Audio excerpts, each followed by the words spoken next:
ready to elevate your video projects with captivating visuals. Let's dive into how to seamlessly add photos to your videos in DaVinci Resolve 18. First, you need to import your photos and video clips into DaVinci Resolve. Go to the Media Pool panel, typically located in the top left corner, and click Import Media. Navigate to the folder containing your photos, select the images you want to use, and click Open to import them into the Media Pool.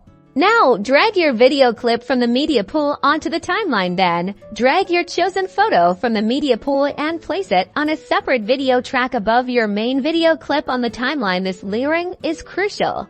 Select the photo clip on the timeline. Go to the Inspector panel, usually found in the upper right corner here. Under the Transform section, you can adjust the photo's size, position, rotation, and other parameters to perfectly fit your video.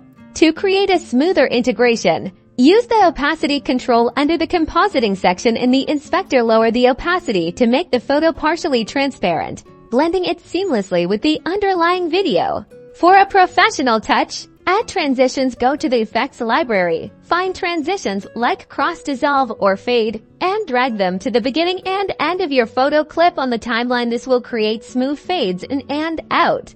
And that's it. You've successfully added a photo to your video in DaVinci Resolve 18. Experiment with different photos, positioning, and effects to enhance your videos and engage your audience.